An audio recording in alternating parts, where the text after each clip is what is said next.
Hey everybody, this is Keegan83 and welcome to the newest episode of the Super Gaming Network. Today's episode is about Captain America, the First Avenger. You remember him?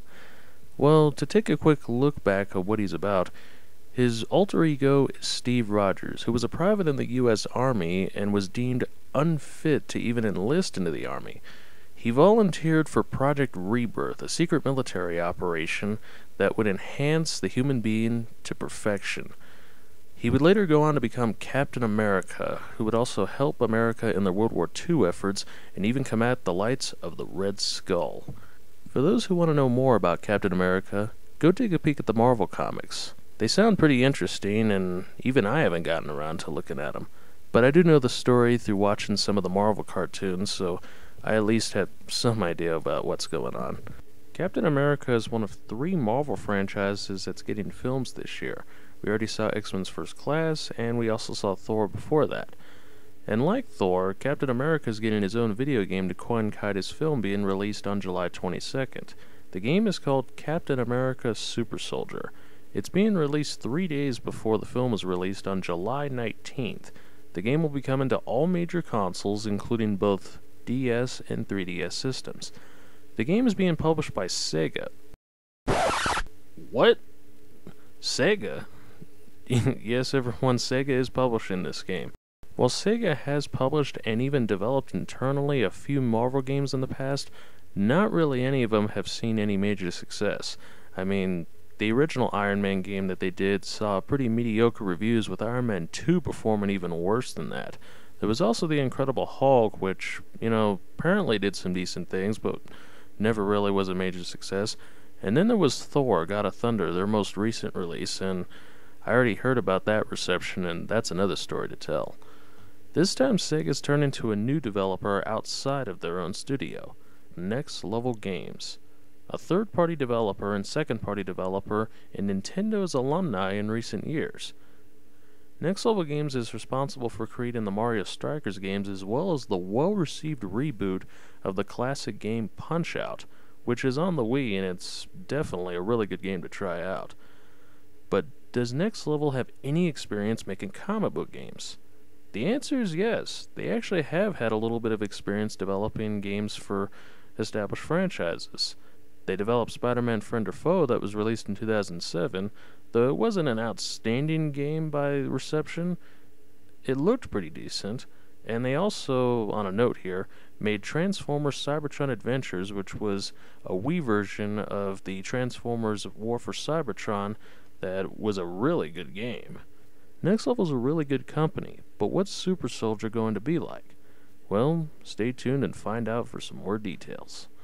Captain America's Super Soldier is a single-player, third-person action game that kicks off its story by Captain America infiltrating a castle during World War II, and it's being controlled by Hydra. You have to take down the bad guys and destroy what's inside the castle to help Captain America's fellow allies. Other villains and characters you're going to run into during the story as well. Iron Cross, Madame Hydra, Arnim Zola, Baron Strucker, and apparently the Red Skull have all been confirmed to be in this game, and the story is being written by Christos Cage, who's a comic book writer with Marvel, and he also has experience with writing movies and television episodes. So, it sounds like they got the story pretty well down-packed, and it also sounds like Captain America is gonna have his hands full this time around. With the story now put aside, let's get into the gameplay features. Gameplay is going to be featuring free flow and acrobatic combat, which is a little similar to Batman Arkham Asylum to defeat your enemies. Not only do you get your punch, kick, and counter moves with Captain America's combat system, you can also use his shield to toss at enemies to string together combos, you can destroy certain objects, as well as even block and deflect oncoming bullets with the indestructible Captain America shield. You can also do other things with this shield. You can even ram down an enemy with it, and you can also use your combat to grab an enemy and use their weapon against their foes for a short period of time. It's kind of a nice little feature. Now, aside from just beating up all the bad guys, you're going to have the acrobatic platforming, which has a player string together quick-time button presses in a platforming section. If you press the button at just the right time, in this shot for example, you'll be able to gain enough speed and momentum to get across the platform section quicker. But if you miss pressing the button at the right time, there's a chance you're going to get across the platforming section slower. but it's unknown, at least on my side, if you lose a life because of this. You also have puzzles to solve during your adventure, as you can solve some puzzles to progress into the game. Like, for example, there'll be puzzles featuring a scrambled set of numbers and letters on a machine, and once you solve them, you can open a door to progress in the area that you're moving into. Another kind of puzzle is ripping open a panel to a control panel and rewiring the circuit boards to short out the control panels connected to weapons in the castle's defense systems. And other than all the things I've mentioned, you also have a bit of a collectible side as well. The game features collectibles that are scattered throughout the castle, and though there's not much stealth in the game, there is a stealth attack where once in a while you can sneak up to an unsuspecting enemy and just deck the daylights out of him before he even sees it. It looks pretty satisfying, at least from the demo that I saw back in March. Now, graphically speaking, the game does look okay, and I'm going off the PS3 360 version for the moment.